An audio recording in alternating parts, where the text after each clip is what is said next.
Hari ini kita akan melangsungkan webinarnya bersama dua pemateri kita, itu ada Bunda Leoni dan Bunda Devi. Saya baca CV beliau dulu ya.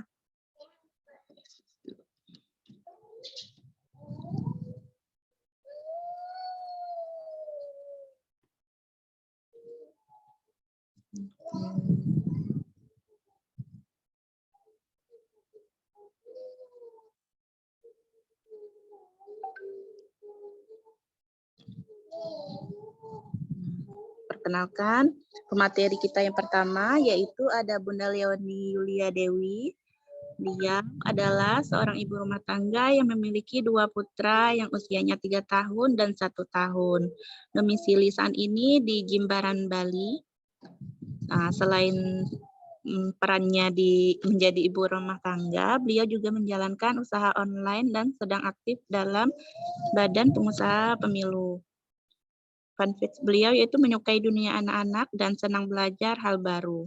Untuk kontak, jika ingin kenal lebih jauh mengenai beliau bisa ini ya, kepoin di IG-nya yaitu @ilona_hayidyotika. Oke, next untuk pemateri selanjutnya yaitu ada Bunda Devi. Oke, saya screen dulu.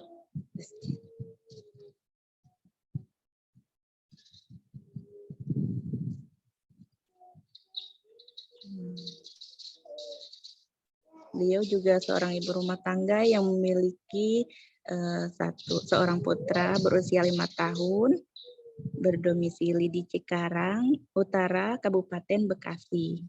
Mungkin ada yang dari Bali sama Bekasi di sini, boleh ini ya, komen di kolom chat. Nah, saat ini beliau juga lagi sibuk menjalankan sebuah bimbingan belajar selain sebagai ibu rumah tangga. Ini cikgu. Konsep beliau yaitu menyukai dunia anak-anak, hobi membaca dan berkebun, serta berusaha untuk menjadi long life learner. Jadi cocok banget ya untuk sebagai orang tua kita menjadi long life learner. Belajar terus, update ilmu. Oke, kontak beliau bisa untuk teman-teman yang ingin lebih kenal dekat, bisa ke Instagramnya yaitu @journal_narendra atau @depi_probokumoro. Nah, itu yang Masya Allah pemateri kita pada hari ini luar biasa. Mereka sudah menjalankan di beberapa area Montessori bersama Bunda Ina. Dan sekarang waktunya mereka berbagi ilmu, semoga ilmu yang dibagikan bermanfaat buat kita semua, insya Allah. Kita langsung saja mungkin ke pemateri pertama. Apakah saya cek dulu? Ini Bunda Leoni sama Bunda Devi sudah hadir? Sudah, Om. Oh, sudah. Oke. Sebelum kita mulai materi, kita ada baiknya berdoa ya sesuai dengan keyakinan masing-masing. Semoga ilmunya bermanfaat, berkah. Amin ya robbal alamin. Rabbi zidni ilma warzuqni fahma. Baiklah, selanjutnya langsung saja kita ke Bunda Leoni ya, yang duluan yang ingin. Iya. Jadi post dulu ya.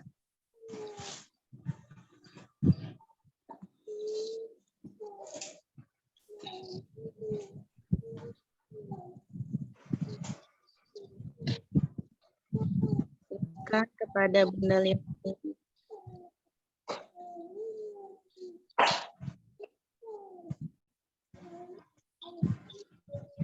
Oh iya, sudah.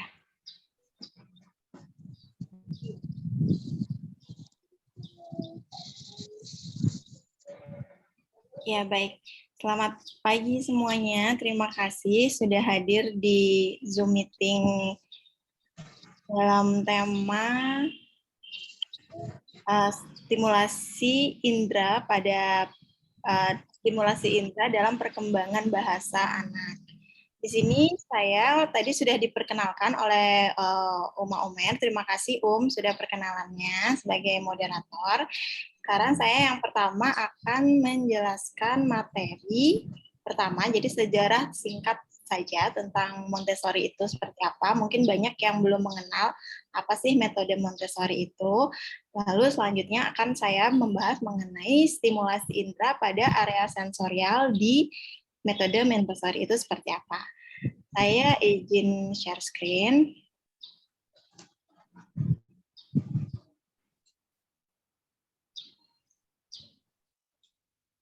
Ya, baik. Jadi di sini tadi sudah diperkenalkan, saya Leoni Yulia Dewi, bisa dipanggil Leoni. Domisili saya di Bali, mungkin ada yang dari luar Bali juga, kita berbeda 1 jam ya, bunda-bunda semua. Pekerjaan saya di rumah sebagai ibu rumah tangga, saya ada usaha online juga, dan sekarang sedang aktif dalam Badan Pengawas Pemilu. Selanjutnya, mungkin nanti kalau mau ada kenal lebih lengkap, kita bisa japri mungkin kalau ada yang mau ditanya-tanyakan lagi ya. Sekarang yang pertama kita akan masuk ke materi mengenai apa itu metode Montessori. Jadi mungkin bunda-bunda di sini banyak yang belum mengenal apa sih itu metode Montessori, kenapa banyak sekolah-sekolah di Indonesia menerapkan metode Montessori, apa keunggulannya metode Montessori itu, lalu dari mana awalnya Montessori itu, seperti itu ya. Nah, jadi di sini tokoh dari Montessori itu sendiri namanya adalah Dr. Maria Montessori. Ia adalah salah satu dokter perempuan di Italia pada tahun 1800-an. Lalu kenapa bisa berkembang metode Montessori ini? Karena pada masa beliau itu di rumah sakit jiwa di Roma, beliau mengamati anak-anaknya itu pengidap gangguan emosional dan mental yang indranya tidak terstimulasi. Nah, dari hal tersebutlah Dr. Maria Montessori ini mengemukakan ide untuk melakukan pendidikan seperti apa sih yang dilakukan untuk anak-anak tersebut. Nah, kemudian tercetuslah metode Montessori ini, dan beliau menjadi salah satu sebagai seperti keajaiban gitu ya dari metodenya itu sendiri. Nah, di sini kalau yang biasa kita di rumah-rumah itu kita kan melakukan pendidikan yang biasa orang lakukan atau yang biasa kita bilang itu pendidikan tradisional. Nah, kalau pendidikan tradisional itu seperti apa sih? Jadi kalau pendidikan tradisional itu yang mungkin saya sendiri juga mengalaminya seperti itu ya. Mungkin bunda-bunda di rumah juga mengalaminya. Jadi itu dari orang dewasa atau dari guru memberikan pengajaran. Jadi fokus pengajaran itu di orang dewasa atau di guru, lalu baru menurun ke anak seperti itu. Jadi itu kalau yang tradisionalnya itu mungkin saya mengalami juga. Mungkin bunda-bunda di rumah ada yang mengalami juga ya. Nah, di Montessori ini yang tidak hanya satu arah dari orang tua atau dari orang dewasa ke anak, tapi dari dalam metode Montessori ini ada tiga elemen yang perlu saling berkaitan satu sama lain, yaitu lingkungan, orang tua, dan anak. Jadi itu tuh tidak satu garis komando atau yang orang tua memberitahu anak. Jadi itu tuh ada proses timbal baliknya seperti itu kalau dalam metode Montessori ini. Nah, begitu untuk sejarah singkat dari metode Montessori, dan di sini saya akan langsung mempersempit lagi pembahasannya. Jadi di dalam Montessori ini ada 5 area pokok. Jadi dalam kurikulum pembelajarannya di sekolah ataupun dalam pemberian stimulasi kepada anak-anak kita itu ada 5 area yang menjadi fokusnya. Yang pertama itu area exercise of practical life, lalu ada yang sensorial, ada bahasa, matematika, dan ilmu budaya. Nah, karena di sini saya akan fokusnya mengenai area sensorial, yaitu mengenai stimulasi indera, saya akan mulai pembahasan mengenai stimulasi indera dalam area sensorial. Dalam stimulasi indera di area sensorial ini juga dibagi menjadi 5 lagi. Jadi ada indera penglihatan atau visual, ada taktil atau praba, ada penciuman atau olfaktori, ada pengecapan atau gustatory, dan pendengaran atau auditori. seperti apakah stimulasi indera di masing-masing itu nanti akan saya bahas lebih lanjut. Nah, di sini saya ingin memberitahu dulu nih, apa sih pentingnya stimulasi sensorial? Kenapa sih kita perlu memberikan stimulasi kepada anak-anak kita? Jadi di sini saya mengutip ada 6 hal-hal penting yang perlu menjadi perhatian kita, kenapa kita perlu menstimulasi anak-anak kita. Jadi yang pertama itu membantu perkembangan kognitifnya, lalu membantu perkembangan bahasa dan komunikasi, yang ini nanti akan lebih lanjut lagi, materi ini akan dijelaskan oleh rekan saya, Bunda Devi, lalu membantu anak untuk fokus, membantu perkembangan motorik kasar dan motorik halus anak, dan mendorong kemampuan dalam memecahkan masalah, dan yang terakhir mengembangkan kreativitas. Jadi stimulasi-stimulasi inilah jadi tidak hanya di area sensorial saja ya Ayah Bunda ya. Jadi stimulasi di area-area itu, di semua area, stimulasi apapun itu sangat penting untuk perkembangan anak. Nah, dalam metode Montessori, stimulasi di kelima bagian itu seperti apa? Jadi yang pertama saya akan menjelaskan stimulasi visual atau penglihatan. Nah, kalau di sini di dalam metode Montessori ini ada banyak aparatus ya untuk kita mempraktekkan visual ini, di visual ini. Jadi salah satunya itu adalah Pink Tower. Nah, di sini saya juga punya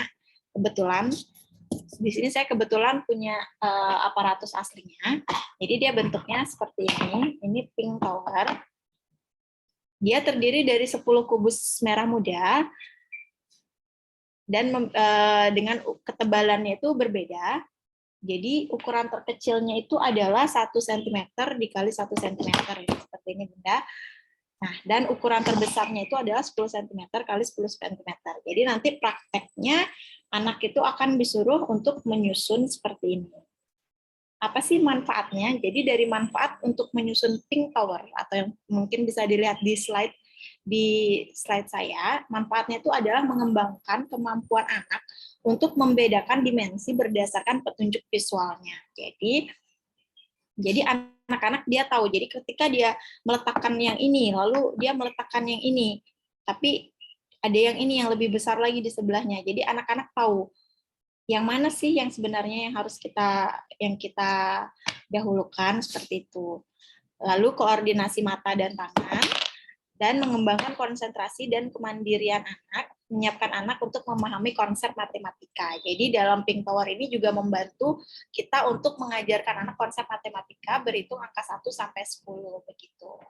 Dan untuk kontrol kesalahan dari Pink Tower itu sendiri adalah bentuk yang tidak teratur. Ya. Tadi seperti saya contohkan itu. Jadi ketika bentuknya tidak teratur, visual atau penglihatan anak-anak akan melihat, oh ini sudah benar, seperti itu. Lalu aparatus yang kedua itu adalah Brown Stairs. Nah di sini saya nggak punya yang aslinya, jadi bisa dilihat di gambar juga. Jadi dia berwarna coklat. Dia bentuknya segi 4 dengan panjang 20 cm, tetapi lebar dan tingginya beda-beda. Jadi dia seperti tangga gitu. Nah, ukurannya itu bertambah progresif. Jadi sama seperti yang tadi Pink Tower, ukurannya juga ukurannya beda-beda. Di sini Brown Stairs ini juga ukurannya beda-beda. Nah, manfaatnya itu apa sih? Sama untuk persepsi visual juga. Nah, cuman bedanya kalau di Brown Stairs ini anak akan mengetahui tebal dan tipis kalau di Brown Stairs. Lalu mengembangkan konsentrasi dan kemandirian anak, memberikan anak kesadaran mengenai bentuk dan volume yang tidak langsung akan menyiapkan mereka untuk berpikir matematis. Nah, karena tadi ketebalan dan ketipisannya berbeda, otomatis volume dari satu Brown Stairs itu akan berbeda-beda, dan di situ perkembangan anak untuk berpikir matematisnya itu juga akan berkembang begitu. Untuk kontrol kesalahannya itu adalah ketidakteraturan visual, sama seperti tadi Pink Tower, cuman di sini mungkin kalau untuk Brown Stairs prakteknya mungkin agak susah ya sama anak, karena dia posisinya itu tidak menumpuk. Jadi kita harus posisinya itu ke samping, berbeda dengan pink tower. Kalau pink tower ini kan kita menyusun ya. Nah, sedangkan kalau brown stair itu kita seperti ini. Jadi dia nanti ketebalannya itu akan beda-beda. Ketebalannya itu akan beda-beda. Jadi mungkin anak akan lebih susah. Cuman di sini kita perlu mengarahkan lagi untuk anak merasakan permukaannya. Jadi seperti ini. Jadi kalau ketika ini agak turun seperti itu. Gitu. Jadi anak bisa merasakan ketidakteraturan pada tinggi rendah dari brown stairs itu sendiri. Yang selanjutnya adalah long red roads. Kalau di sini saya punya yang sisa matematika, cuman karena ini kan untuk matematika ya, jadi mungkin aparatusnya agak sedikit berbeda. Jadi kalau untuk yang di sensorial, ini dia warnanya merah semua. Kalau di sensorial ini warnanya merah semua, tapi kurang lebih dia mirip seperti ini. Jadi kalau ini saya DIY, saya pakainya itu bukan kayu ya, tapi kalau mau DIY sendiri pakai kayu juga bisa. Nah, di sini ketebalannya seragam, cuman dia bedanya itu adalah panjang pendeknya. Jadi kurang lebih mirip seperti long number root kalau di area matematika. Jadi seperti ini. Nah, jadi dia tingginya berbeda, cuman kalau di sensorial dia warnanya pink semua, tidak merah ataupun tidak biru. Ini, jadi dia tingginya akan berbeda dan bertingkat. Jadi fungsinya itu untuk mengembangkan kemampuan visual anak juga, karena ini masih di area visual penglihatan. Nah, di sini anak akan mengetahui perbedaan panjang dan pendek. Kalau tadi tebal dan tipis, kalau di long red roads ini fungsinya untuk anak agar tahu beda panjang, yang mana yang lebih panjang, yang mana yang lebih pendek. Di situ nanti anak akan belajar untuk mengurutkan juga. Kontrol kesalahannya itu sama, itu ketidakteraturan juga. Ya, lalu selanjutnya adalah color box. Nah, di sini color box ini adalah aparatus Montessori dengan kotak yang berisi 3 pasang tablet warna. Kalau ini saya pernah DIY juga. Kalau ini saya DIY juga sebelumnya. Nah, ini kita DIY sebelumnya. Ya, jadi di situ ada warna, kalau untuk yang color box ini dia ada 3 warna dasar, yaitu merah, kuning, biru. Jadi ada merah, jadi seperti ini. Untuk aslinya merah, kuning, biru. Ini. Jadi seperti ini. Jadi nanti anak akan memasangkan. Jadi yang merah yang mana gitu. Jadi dia sama, jadi fungsinya untuk meningkatkan persepsi visual terhadap warna. Jadi di sini anaknya akan tahu kalau merah mana merah, seperti itu, kuning, dan biru dengan biru.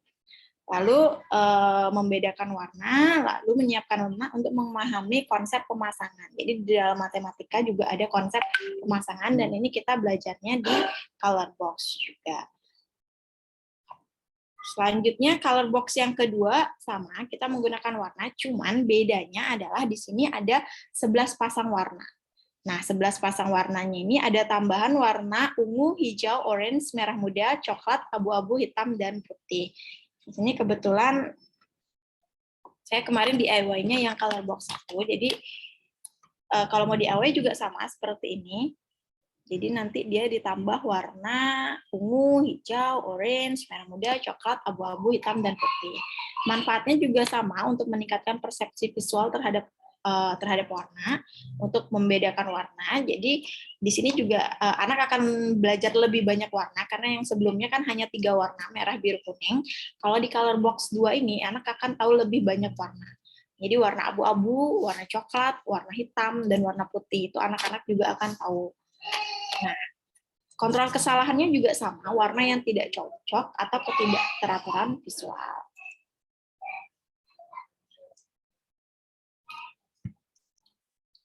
Yang selanjutnya adalah color box 3. Nah, di color box 3 ini berbeda dengan color box 1 dan 2. Untuk color box 3 ini, di sini kita menggunakan kompartemen. Kompartemen itu kalau kita biasa menyebutnya gradasi warna ya.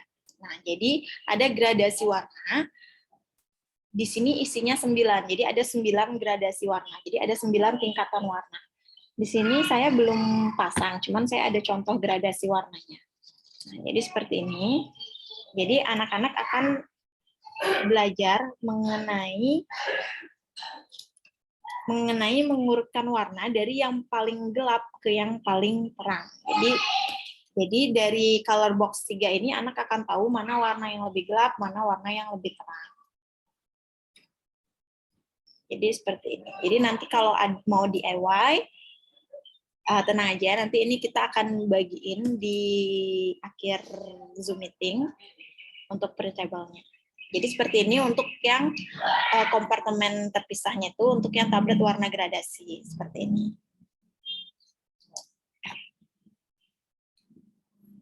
Itu untuk distimulasi penglihatan atau distimulasi visual. Sekarang kita lanjut ke stimulasi taktil, stimulasi yang kedua, yaitu stimulasi peraba. Di sini di stimulasi peraba ini ada yang namanya touchboard. Nah, jadi touchboard ini adalah papan peraba. Kemarin saya juga sudah DIY waktu di area sensorial. Nah, papan peraba itu seperti ini. Kalau saya DIY-nya pakai gabus ya, Bunda di rumah. Seperti ini. Ada yang kasar dan halus. Waktu itu saya DIY yang touchboard 1 dan touchboard 2. Nah, di sini manfaatnya itu apa sih? Jadi di sini manfaat dari touchboard ini adalah untuk memeragakan tangan dominan dan non dominan. Jadi karena ketika kita memberitahu anak itu akan mengikuti yang mana sih tangan dominan anak. Cuman di sini kalau memang masih karena anak juga masih kalau nggak salah di umur di bawah 5 tahun, tangan dominan anak itu masih bisa berubah ya. Jadi kalau misalkan memang sebelumnya memang sering kiri, tapi memang mau dirubah ke kanan, itu kita latih di sini. Jadi supaya anak terbiasa dilatih untuk memegang dengan tangan kanan. Jadi seperti ini.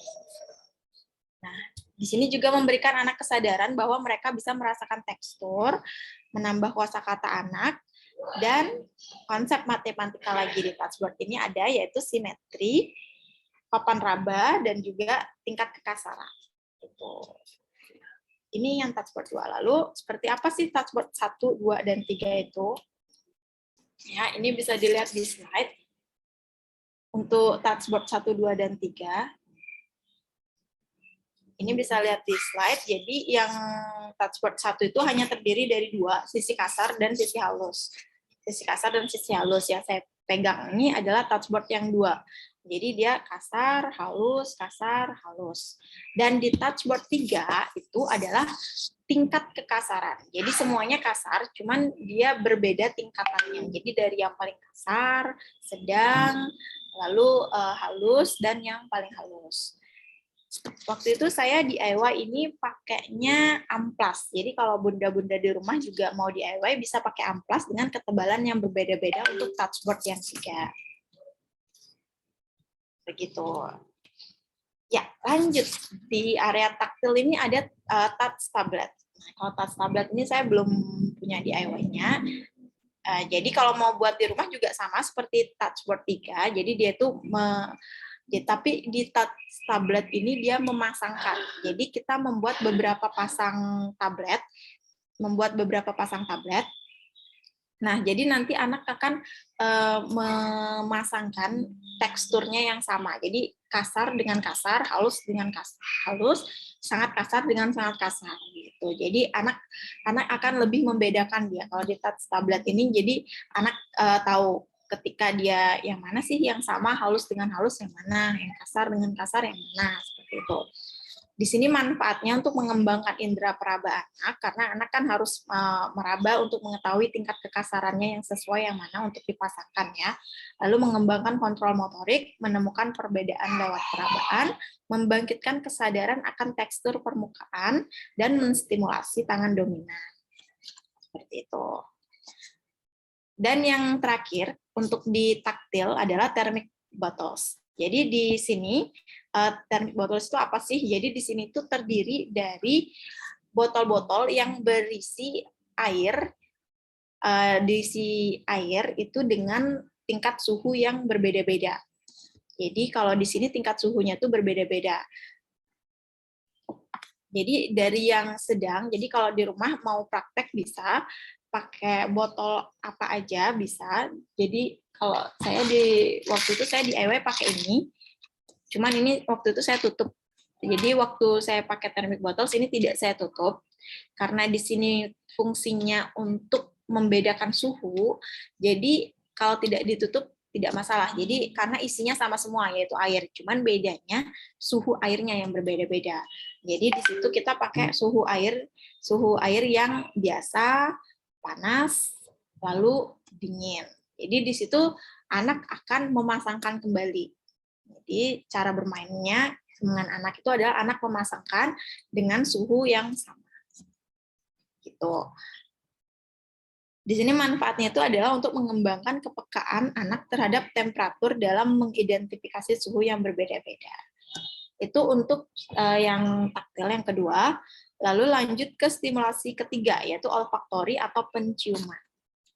Di sini kita ada aparatus namanya smelling bottles. Nah, untuk smelling bottles ini, aparatusnya ini terdiri dari beberapa botol aroma dengan beragam bebauan. Waktu itu saya juga pakai botol ini. Saya pakai botol ini, tapi tidak saya tutup. Kenapa tidak saya tutup? Karena di dalamnya isiannya sama, yaitu saya isi kapas dengan aroma yang berbeda-beda. Jadi waktu itu saya isi aroma kayu putih, ada saya isi aroma kopi, saya isi aroma parfum juga. Tuh, jadi karena saya tuangnya di kapas jadi warnanya tetap sama, cuman dia aromanya aja berbeda. Jadi ini tidak saya tutup, saya tetap pakai ini. Lalu anak mencium baunya. Di situ anak akan tahu. Jadi dia akan mencoba mencium baunya ini pasangannya yang mana. Jadi dia memasangkan lagi ya bunda-bunda ya. Di sini permainannya memasangkan lagi, mencari wangi yang sama. Wangi yang sama begitu. Dan yang keempat itu adalah stimulasi gustatori atau pengecapan. Nah, di sini ada aparatus yaitu testing bottles. Juga sama pakai ini. Pakai botol juga. Nah, cuman untuk testing botol ini kita boleh pakai yang bubuk boleh, pakai yang cair boleh, seadanya bunda di rumah kalau misalkan mau coba praktek ke anaknya. Nah, jadi di sini ada 4 wadah. Jadi asam, manis, asin, dan pahit. Seperti itu. Jadi di sini konsepnya juga sama. Jadi memasangkan yang asam dengan yang asam, yang manis dengan yang manis, yang asin dengan yang asin. Seperti itu. Jadi untuk yang tadi testing botol, termik, dan juga untuk yang penciuman itu kontrol kesalahannya sama di indera pada masing-masing anak. Seperti itu ya bunda-bunda ya. Dan yang terakhir itu adalah stimulasi auditori atau pendengaran. Soundbox. Nih. Jadi yang dari tadi hitam saya tutup ini adalah sisa DIY soundbox saya waktu di sensorial. Nah, jadi ini soundbox ini saya punya ada 6 kotak, 6 botol waktu itu. Jadi ini saya tutup semua. Kenapa ditutup? Karena isi dari botolnya ini beda-beda. Jadi untuk mencari kemiripan suara, jadi saya memasukkan beberapa benda yang berbeda. Jadi karena bendanya berbeda, jadi saya harus tutup botolnya seperti ini. Jadi supaya anak tidak melihat atau mengintip ke dalam botol isinya seperti apa. Jadi nanti cara bermainnya itu sama.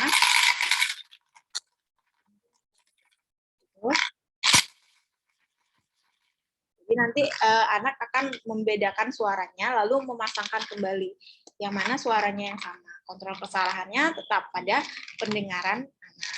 Di sini fungsinya itu adalah mengasah indera pendengaran anak, terus membentuk kesadaran anak akan bunyi-bunyian, membantu anak membedakan kemiripan dengan kekuatan suara, dan menciptakan kesadaran akan berbagai bebunyian yang ada di lingkungan. Jadi seperti itu.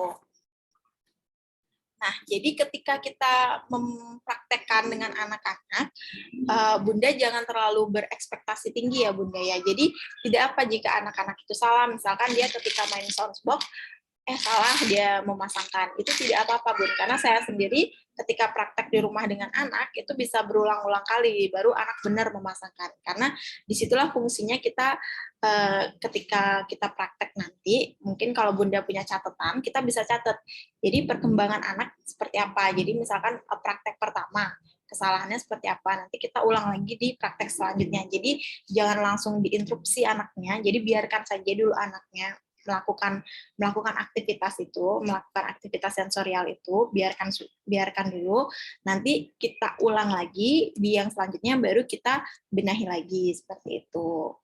Nah, bagaimana sih cara kerja sistem sensori itu sendiri?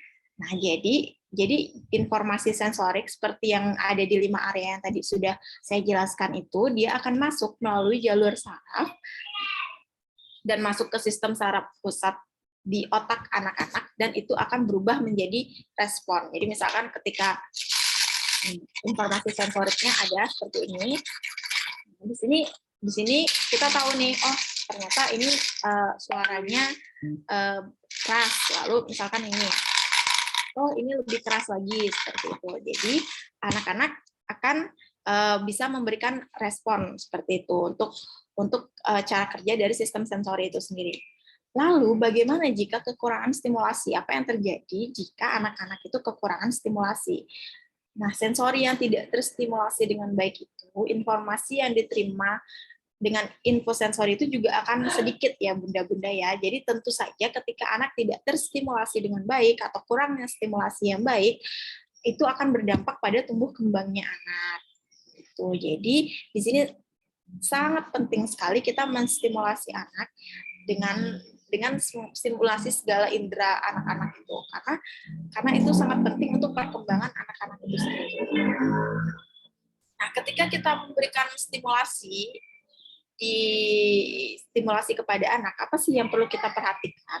Di sini ada 2 yang perlu kita perhatikan, yaitu adalah tahap perkembangan anak usianya. Jadi ketika anak usianya 0 sampai 2 tahun, dia lagi suka eksplor karena dia karena indranya atau motoriknya itu baru lagi sedang hangat-hangatnya. Jadi ketika dia baru berjalan, dia berjalan terus. Ketika dia baru merangkak, dia merangkak terus. Gitu untuk anak 0 sampai 2 tahun. Nah, ketika anak kita di usia itu, kita harus tentukan aktivitas seperti apa yang sesuai untuk anak usia kita itu. Jadi jangan ketika anak kita usia 2 tahun, tapi kita memberikan stimulasi untuk anak usia 4 tahun. Tentu saja itu responnya akan tidak diterima dengan baik oleh anak. Mungkin anak mau, cuman respon yang diterima oleh anak itu nantinya akan kurang tepat, atau jatuhnya nanti anak itu akan merasa ogah-ogahan atau kesulitan karena stimulasinya itu tidak sesuai dengan tahapan usianya. Gitu. Jadi yang perlu diperhatikan itu adalah itu ya Bunda ya, usia, tahapan perkembangan anak, dan pemilihan aktivitas itu sendiri. Nah, ketika kita memberikan stimulasi kepada anak, kita juga jangan terlalu banyak mengatur kepada anak. Tidak boleh ini, tidak boleh itu. Jadi kita sebagai orang dewasa atau orang tua, di sini sebagai orang tua ya, orang dewasa, orang tua, kita hanya memperhatikan anak, apakah itu amankah untuk anak, itu sudah sesuaikah untuk anak. Itu ketika itu untuk permainan testing, itu amankah dimakan dengan anak, apakah anak menyukainya. Jadi ketika anak-anak sudah merasa nyaman, menyukainya, dia pasti akan terus tertarik untuk melakukan permainan yang lain. Karena memang itu anak-anak sedang di usia bermainnya. Begitu. Jadi kita harus memberikan ruang gerak kepada anak, dan biarkan anak untuk bereksplorasi, dan ketika anak melakukan kesalahan, ketika kita memberikan stimulasi, jangan langsung ditegur, tapi kita amati, kita cermati, kita ulang lagi di stimulasi selanjutnya, kita berikan pemahaman kepada anak agar tidak diulangi lagi, seperti itu. Dalam metode Montessori ini, untuk pengenalan konsep baru ini, metode Montessori menggunakan three period lesson atau 3 tahapan pembelajaran. Jadi ketika ada konsep baru,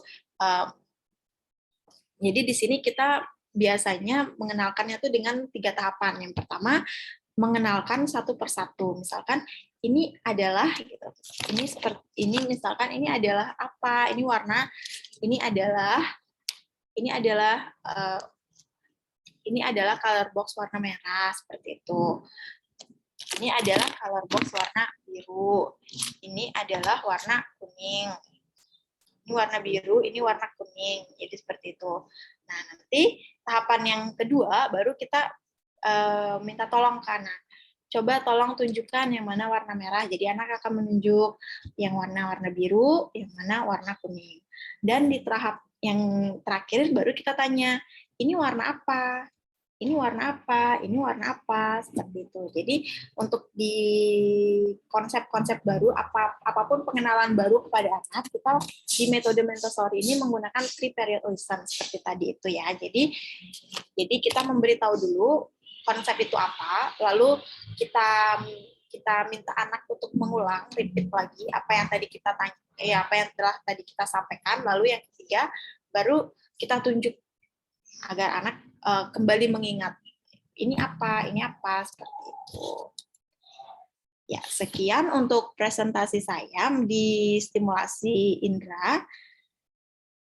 Untuk mungkin sedikit panjang ya penjelasan saya, semoga tidak membosankan dan semoga menarik untuk bunda-bunda di rumah sekalian.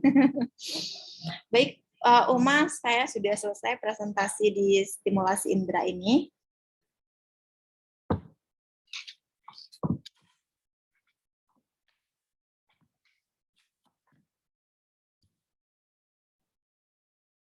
Saya izin stop share screen ya.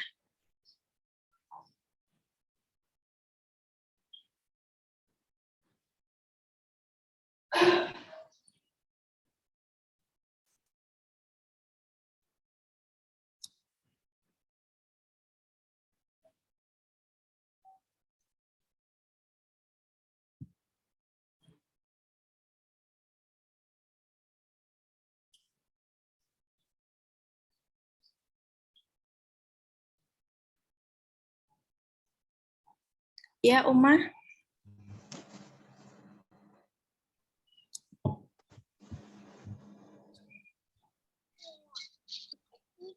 Oke. Terima kasih Bunda Leoni. Ya, terima kasih. Semoga tidak membosankan ya untuk bunda-bunda di rumah semua ya, bunda semua. Iya, ternyata di-unmute.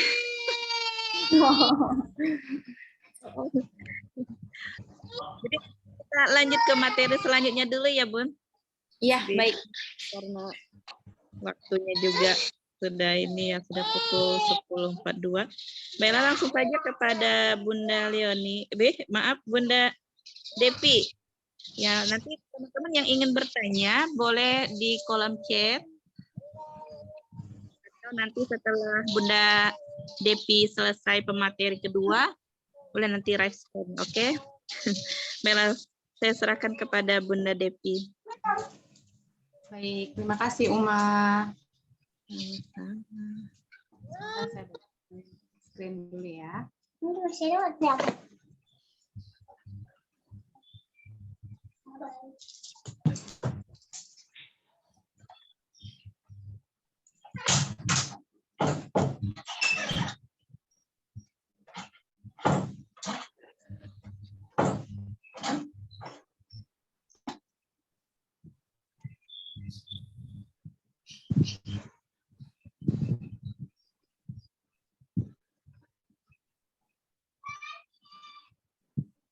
Ya, di sini saya akan melanjutkan dari pemaparan rekan saya tadi, Bunda Leoni, yang sudah memaparkan di area sensorial.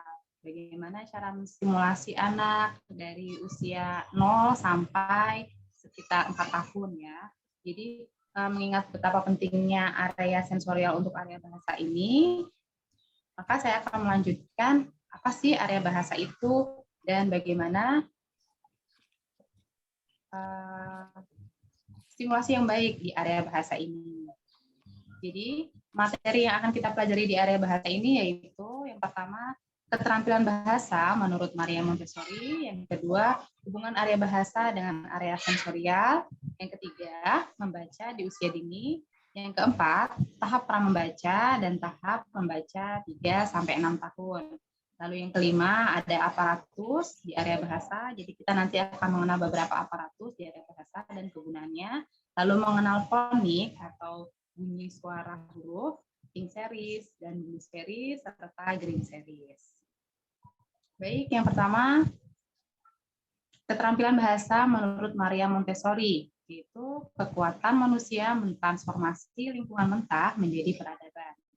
Semua manusia memiliki kemampuan untuk menyerap dan menguasai bahasa. Perkembangan bahasa mengikuti pola-pola yang sama untuk setiap anak. Jadi, Maria Montessori telah melakukan penelitian ke beberapa anak sebelumnya yang dianggap keterbelakangan mental, tapi ternyata mereka itu mempunyai daya tangkap dan intelektual yang sebenarnya sama, cuma hanya belum terasa secara sensori, belum mengenal pendidikan yang baik untuk mereka. Jadi mereka dianggap mempunyai kelainan seperti itu. Lalu apa sih hubungannya antara area sensorial dan area bahasa? Jadi di sini kita dapat melihat ada piramida pembelajaran, prestasi akademik, yaitu matematika, menulis, dan membaca terdapat pada puncak piramida. Artinya piramida ini akan saya perbesar ya. Piramida pembelajaran ini dibangun di atas fondasi kuat dari sensori anak. Jadi pastikan dulu anak telah terstimulasi dengan baik, tangannya, taktilnya, atau perabaannya, visualnya, pendengarannya, dan gerak tubuhnya. Semua itu akan diproses untuk mencapai akademik yang cemerlang di kemudian hari, di usia sekolahnya. Nah, seperti yang sudah saya bilang tadi, kematangan sensori pada anak inilah yang akan menjadi fondasi kuat dalam belajar di area bahasa. Nanti, jadi anak lebih mudah mampu mengenali dan meneruskan bunyi huruf atau fonik. Lalu anak mampu meraba dan mengenali bentuk huruf karena sudah terstimulasi dengan baik taktilnya.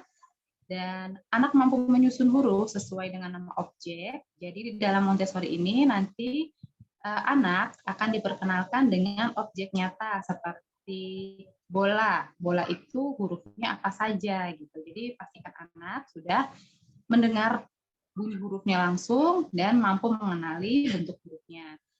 Kemudian anak mampu menulis, membaca, dan memahami tentunya. Jadi goals-nya itu nanti anak mampu menulis, membaca, dan memahami. Jadi tidak hanya mampu membaca dan menulis seperti kebanyakan anak di sekitar kita sekarang ini, yang dikejar hanya calistunga saja, tapi tidak paham saat anak dikenalkan dengan gambar dan bacaan yang sangat panjang. Jadi anak sudah membaca itu sudah agak pusing, membaca suatu bacaan agak bingung, buku-buku mereka tebal, tapi tidak mampu untuk memahaminya. Jadi ada kesalahan di pembangunan fondasi belajarnya. Lalu bagaimana sih cara membaca di usia dini? Di Indonesia, di negara kita ini, membaca merupakan salah satu tujuan akademik utama. Tidak ada yang salah sih dengan tujuan ini. Hal yang perlu diperhatikan adalah bagaimana cara mengajarkan membaca yang tepat. Orang tua perlu memahami bahwa membaca bukanlah sesuatu yang mudah untuk anak-anak.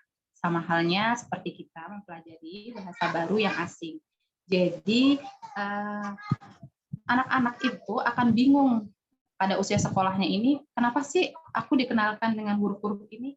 Kenapa huruf ini baru, misalnya seperti B-A-R-U, kenapa dibaca baru gitu? Kenapa ini dibaca baju, bentuk baju, tulisannya B-A-J-U, seperti itu.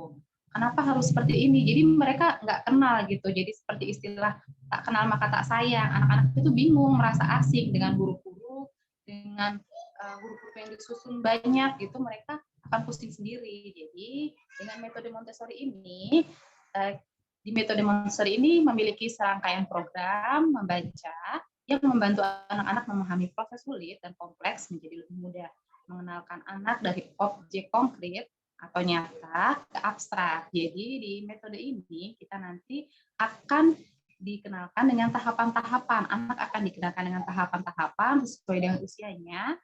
Jadi tidak seperti Bunda Leoni tadi bilang, anak tidak usia 4 tahun dikenalkan dengan distimulasi dengan latihan anak usia 6 tahun. Mungkin anak akan menerima, tetapi nanti akan terjadi kesalahpahaman atau merasa bosan karena tidak sampai di syarafnya, di otaknya. Sekarang kita sampai di tahap pra membaca. Sebetulnya selain dari 10 tahap pra membaca yang saya akan bacakan ini, masih banyak lagi tahap-tahap yang bisa dilakukan di rumah sebelum memulai menstimulasi anak dengan berbagai aparatus Montessori ya. Jadi ini hanya contoh kegiatan yang bisa dilakukan sebelum anak kita berusia 4 tahun.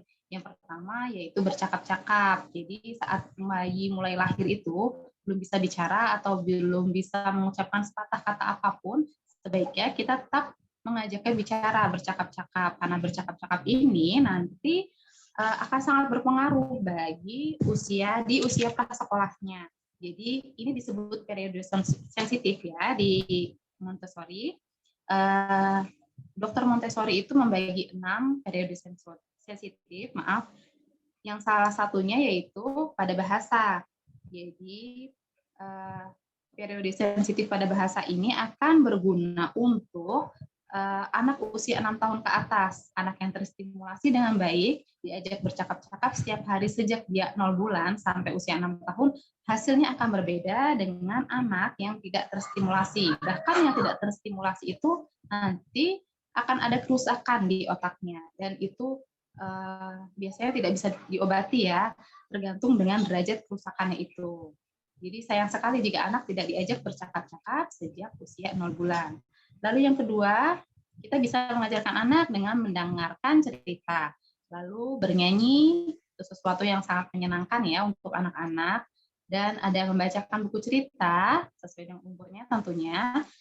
Untuk anak usia 0 sampai 2 tahun, bisanya mungkin membaca gambar, diperlihatkan dengan berbagai macam gambar, bukan hanya satu objek saja, tetapi banyak. Lalu nanti setelah 4 sampai 6 tahun, anak bisa dikenalkan dengan buku bergambar yang dengan sedikit cerita dan selanjutnya. Lalu bisa juga kita stimulasi dengan mencocokkan objek. Jadi mencocokkan antara gambar dan tulisannya. Biasanya di tulisannya itu tidak langsung nama bendanya, namun kita beritahu dulu kalau ini kursi, ini gambar kursi, misalnya, atau ada kursi kecil, kursi diawali dengan huruf K. Bisa juga dengan menempelkan huruf-huruf, susunan huruf-huruf yang membentuk kata pada benda-benda yang ada di rumah. Misalnya kita menempelkan nama kulkas, atau nama kaca, nama pintu, gitu. Jadi anak kenal, anak secara tidak langsung, anak itu sudah terbiasa dengan huruf-huruf. Lalu bisa juga dengan mencocokkan kartu, lalu mencocokkan objek dan kartu, mengenalkan kegiatan suku kata yang bertema, atau dengan menggunakan language kit Montessori, yaitu pink series, blue series, dan green series.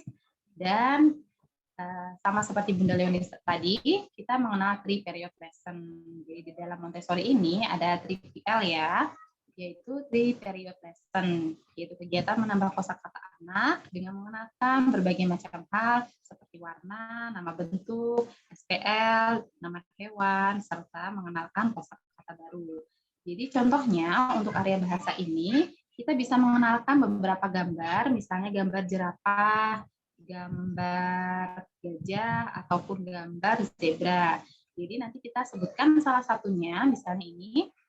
Tahap pertama yaitu kita kenalkan, ini jerapah, bisa bilang jerapah, dan nanti anak akan menirukan jerapah, seperti itu. Lalu yang kedua, kita tunjukkan lagi 3 kartu tersebut, lalu meminta anak untuk menunjukkan, bisa tunjukkan mana jerapah, dan nanti anak akan menunjukkan ya. Jadi karena anak sudah terstimulasi dengan baik taktilnya, pergerakan tangannya, nanti insya Allah anak juga bisa menunjuk dengan baik antara jerapah, gajah, atau zebra. Jadi yang diminta apa. Lalu tahap yang ketiga yaitu tahap mengingat. kita bertanya ke anak, ini apa? Nanti anak akan menjawab, ini adalah jerapah. Jadi tidak jauh berbeda dengan di area sensori. Karena anak sudah terlatih visualnya, pergerakan tangannya, taktilnya, insya Allah anak juga pas diajarkan nanti di area bahasa, anak akan lebih mudah mengenali gambar-gambar, lebih mudah menunjuk, dan berbicara tentunya ya dalam bahasa ini. Jadi bicara anak akan menjadi lebih lancar karena terbiasa terstimulasi dengan baik di area sensori. Selanjutnya kita akan mengenal aparatus di area sensori. Yang pertama ada metal inset. Jadi metal inset ini adalah persegi yang biasanya terbuat dari kayu, atau kita bisa juga DIY menggunakan cardboard bekas atau infraboard yang tengahnya itu dilubangi, berlubang, tapi lubangnya itu adalah bentuk geometri. Jadi ada 10 jenis bentuk geometri yang berbeda. Lalu di atasnya itu diberi knop. Kebetulan kemarin saya tidak DIY ya, jadinya tidak ada contohnya. Jadi bisa kita lihat di slide gambarnya nanti. Yang warna biru itu bisa diambil, dilepas, dan berlubang di tengahnya sesuai dengan bentuk geometrinya. Dan anak diminta untuk mencetak menggunakan kertas dan pensil. Jadi ini seperti anak belajar menjiplak. Jadi harus pastikan anak bisa memegang dengan baik, tidak geser-geser, dan bisa memegang pensil. Yang kedua yaitu sandpaper letter. Sandpaper letter yaitu huruf raba yang digunakan untuk mengenalkan huruf pada anak. Jadi sandpaper letter ini yaitu kotak persegi juga ya, persegi yang tengah-tengahnya terdapat huruf. Terdapat huruf yang hurufnya itu teksturnya berbeda dengan persegi yang menjadi alasnya. Jadi kemarin saya DIY menggunakan infraboard yang saya beri kertas amplas, lalu dilem di kertas amplas tersebut. Jadi permukaan antara huruf dan antara infraboard itu sangat berbeda. Anak meraba, mengenali berbagai macam huruf dari A sampai Z. Di sandpaper letter ini warnanya berbeda antara huruf vokal dan huruf konsonan. Huruf vokal berwarna biru, lalu huruf konsonan berwarna merah muda. Jadi itu untuk membedakannya antara huruf bunyi dan huruf konsonannya. Selanjutnya kita akan mengenal LMA, yaitu Large Movable Alphabet. Ada 26 huruf A sampai Z yang terpisah satu dengan yang lainnya. Jadi pastikan dulu anak sudah mengenal SPL, sudah bisa terstimulasi dengan baik melalui SPL dan metal inset sebelum dikenalkan dengan LMA ini. Karena LMA ini nanti anak tidak meraba lagi, anak langsung mencocokkan dengan objek yang nyata, jadi digunakan untuk memasang-masangkan seperti itu.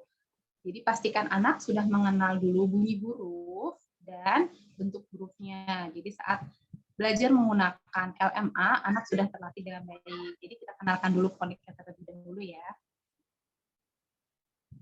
Setelah anak menguasai fonik atau bunyi huruf dan bentuk huruf, tahap berikutnya yaitu kita akan dikenalkan dengan pink series, blue series, dan green series. Jadi pink series itu adalah kertas gambar yang gambarnya itu dilihat anak setiap harinya. Anak terbiasa dengan gambar-gambar tersebut. Di sini saya kemarin DIY ada gambar nasi, kaki, baju, rusa, susu, dan lele. Karena gambar-gambar ini sangat familiar untuk anak saya. Jadi nanti jika anak sudah bisa untuk melihat gambar, membaca gambar, dan sudah kenal dengan huruf, kita bisa mengenalkannya dengan kertas bergambar pink series. Pink series ini jadi hurufnya itu ada 4 dalam satu kata. Jadi konsonan, vokal, konsonan, vokal. Misalnya untuk nasi, hurufnya N-A-S-I. Jadi anak nanti mulai mencari label nama dari masing-masing gambar. Seperti nasi, nanti dia mencari mana ya yang nasi. Lalu dicocokkan dengan gambar nasi tersebut. Mana ya yang gambar baju, berarti diawali dengan huruf baju, karena anak sudah dikenalkan dengan fonik terlebih dahulu. Baju berarti bunyinya awalnya ba gitu. Jadi nanti anak akan mencari yang depannya huruf B, bukan huruf L atau S, seperti itu. Lalu jika anak sudah mampu belajar dengan kertas bergambar, mampu mencocokkan dengan label namanya, nanti anak akan dikenalkan dengan word list. Nanti akan kita bagikan ya di grup bagaimana cara membuat kertas bergambar maupun word list. Jadi word list ini di atasnya terdapat gambar, suatu gambar misalnya buku, lalu nanti di bawahnya kita menyusun 8 atau 10 kata, 8 sampai 10 kata yang berurutan. Jadi misalnya di atasnya buku, nanti kita bisa menambahkan di bawahnya cucu, baru, buku, buru, kuku, jalu, kutu, susu, guru, atau buku. Itu juga bisa bervariasi ya, tidak harus belakangnya U, namun disesuaikan dengan anak saja.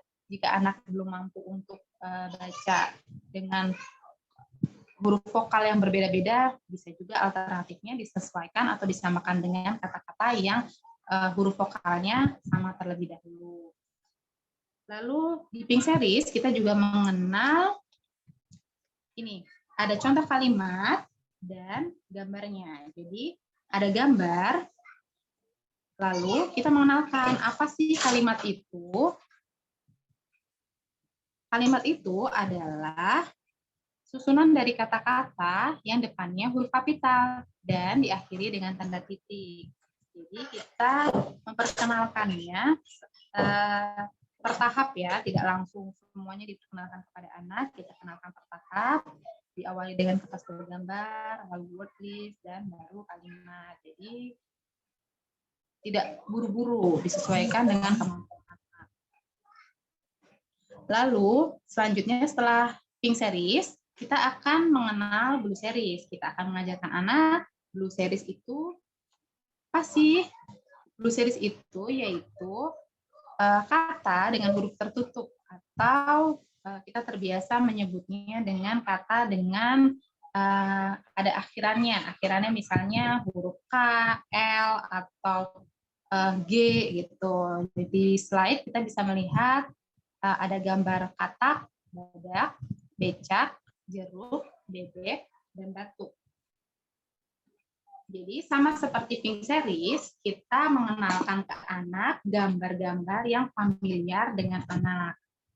Misalnya anak saya familiar dengan hewan-hewan, maka saya kenalkan dulu dengan hewan-hewan yang dia sukai atau situasi kendaraan, bisa juga untuk anak perempuan misalnya baju-baju yang lucu atau tokoh kartun juga bisa, tapi sebisa mungkin tetap dikenalkan dengan huruf-huruf atau gambar yang ada di sekitar anak. Yaitu selanjutnya ada Green Series. Jadi di Green Series ini berbeda ya dengan Pink atau Blue Series. Green Series ini kata dengan diftong atau digraf. Jadi di Green Series ini kita hanya mengenal satu jenis, yaitu aparatusnya yaitu word list ya. Kita menunjukkan satu gambar, ini gambar pisau, tulisannya pisau, pulau, bakau, hijau, limau, surau. Jadi bunyinya berbeda dengan kata-kata yang ada di Pink atau Blue Series. Jadi ini misalnya ang juga seperti itu. Lalu bisa juga dikenalkan dengan kata-kata yang ada sisipannya, misalnya transformasi, transportasi, seperti itu. Jadi di Montessori ini, kenapa kita pilih Montessori? Montessori ini tahapan perkembangannya sesuai dengan anak. Jadi Montessori memiliki filosofi yang dari anak untuk anak, dipengaruhi oleh lingkungannya, seperti itu. Jadi bukan sebagai ini ya, obsesi orang tua saja terhadap kecerdasan anak, tapi disesuaikan juga dengan perkembangan anaknya. Jadi ada tahapan-tahapannya yang memang berasal dari anak, sudah diteliti sebelumnya, dan dikembalikan lagi, dipersembahkan untuk anak juga. Tidak hanya menuntut hasil dari proses belajar. Jadi kita penuhi dulu kebutuhannya, penuhi dulu kecakapan di area sebelumnya, baru kita memulai di area yang baru.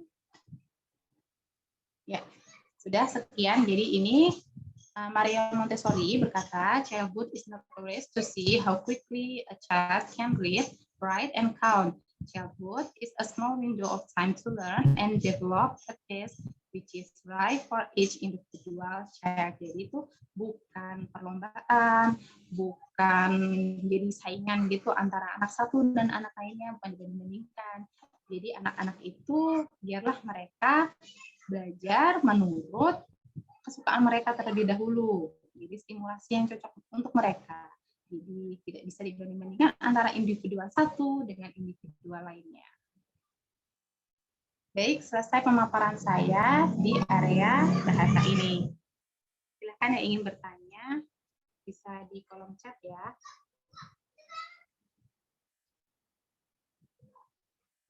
Baik, Uma, sudah selesai saya.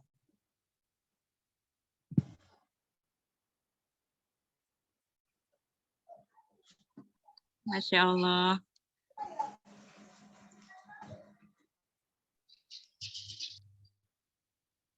Ya.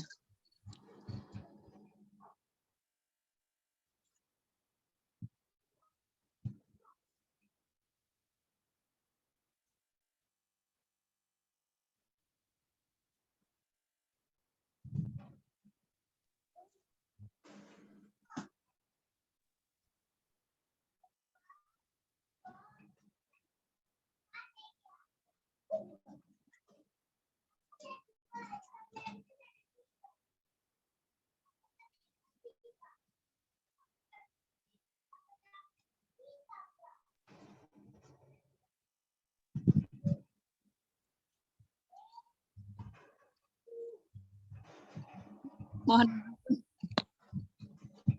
Terima kasih Bunda Devi, Masya Allah.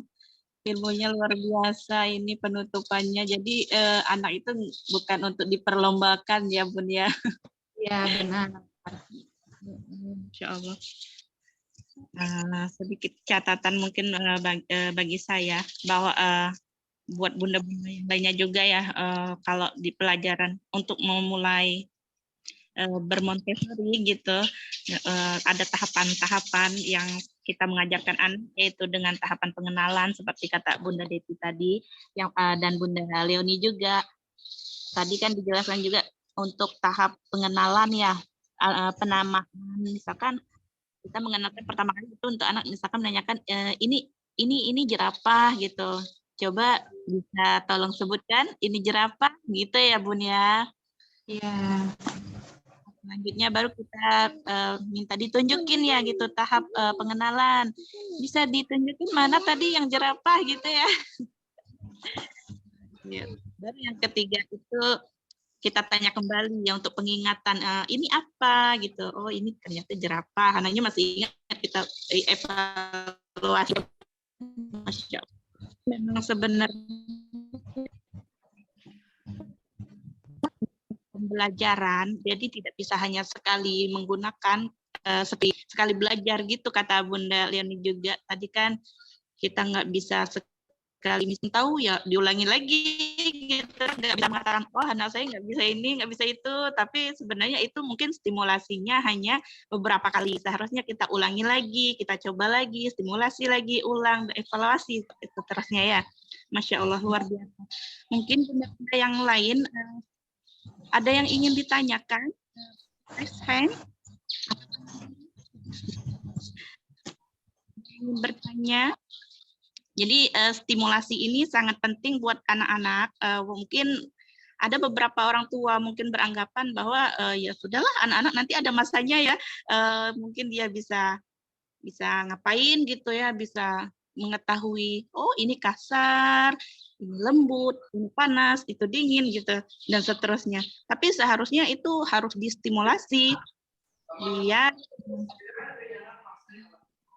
depannya. Ini kita mikir ke depannya ya Bun ya, agar dampak untuk tumbuh kembang anak ke depannya, bahwa stimulasi ini di awal agar nanti dia sudah gedenya itu harus tahu loh, oh ternyata itu sangat mempengaruhi seperti visual, mungkin ya dia bisa melihat oh ternyata ini kasar itu seperti ini. Kalau kurangnya stimulasi itu bahaya banget ya.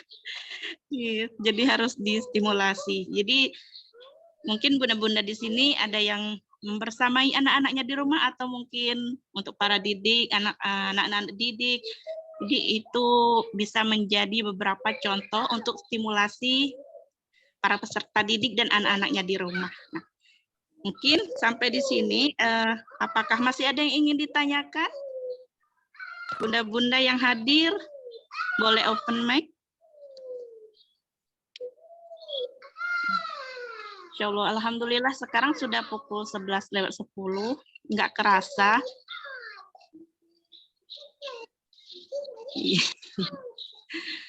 Jika tidak ada pertanyaan, kita sudahi ya Bun ya. Mungkin semuanya sudah paham, atau nanti belum keluar ide-idenya yang mau ditanyakan, nanti boleh sharing di WAG. Atau kalau enggak ikut WAG, mungkin ada yang hadir. Apa semuanya yang hadir ini semuanya yang sudah sudah masuk grup WA. Jika tidak ada pertanyaan, mungkin kita bisa penutupan ya Bun, atau statement dari Bunda Depi atau Bunda Leoni, silakan. Atau dari Bunda Depi.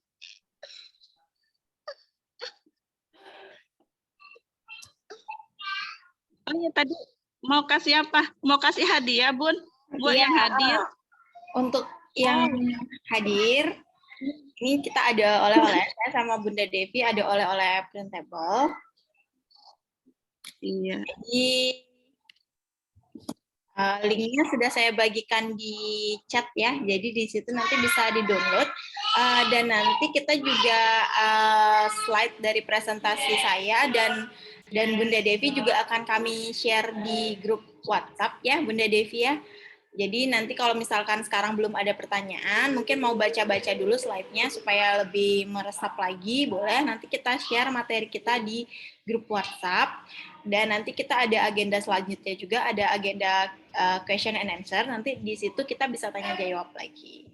Dan kita juga nanti ada challenge ya, Bunda Devi ya. Kita ada challenge untuk DIY aparatus sensorial dan aparatus bahasa. Jadi kalau bunda-bunda di sini mau ikut, boleh, karena nanti akan berkesempatan untuk mendapat diskon di Sustainable Living. Benar ya, Uma ya? Nanti ada diskon untuk ikut pelatihan Montessori di Sustainable Living. Penutup dari saya, mungkin saya mohon maaf jika ada salah-salah kata, salah-salah pengucapan, salah sebut, dan semoga materi yang saya sampaikan hari ini bermanfaat untuk bunda-bunda di rumah semuanya. Dan sampai bertemu lagi di kesempatan selanjutnya. Dan terima kasih sudah meluangkan waktunya telah berpartisipasi dalam Zoom meeting hari ini. Dan semoga bunda-bunda dan ayah semuanya masih tetap stay di grup karena rangkaian kegiatan kita masih sampai tanggal 12 nanti ya, Bunda Devi ya. Ya, sekian dari saya. Terima kasih untuk Uma Omer juga, dan terima kasih juga untuk Bunda Devi dan peserta semuanya.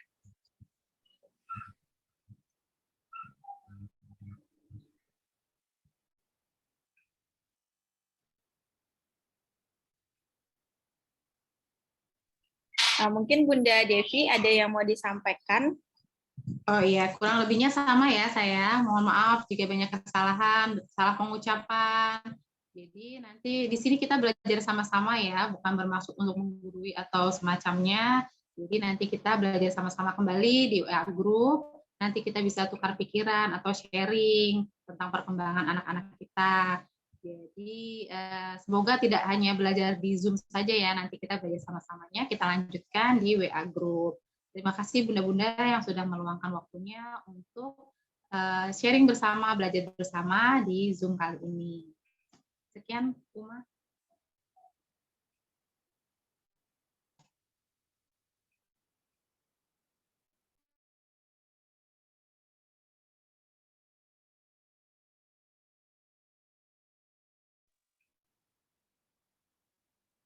Ya, Uma, silahkan.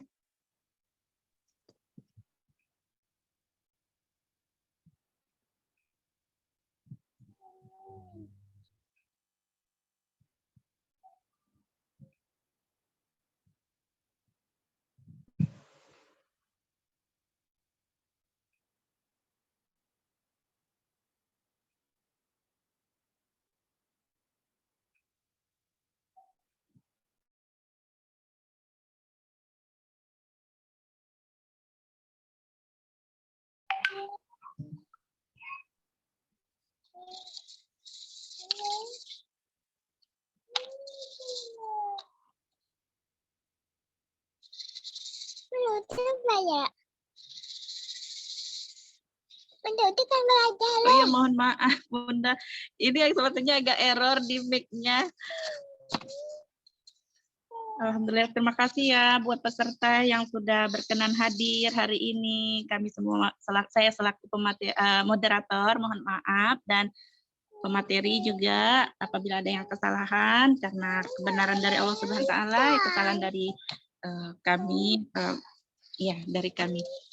Selanjutnya kita penutupan bagi yang muslim, kita sama-sama melafazkan doa penutup majelis. Bismillahirrahmanirrahim. Subhanakallahumma wa bihamdika asyhadu an la ilaha illa anta astaghfiruka wa atubu ilaik. Alhamdulillah, terima kasih buat peserta semuanya. Saya undur diri. Wabillahi taufiq wal hidayah. Wassalamualaikum warahmatullahi wabarakatuh. Selamat siang, Bunda. Selamat siang. Terima kasih. Dan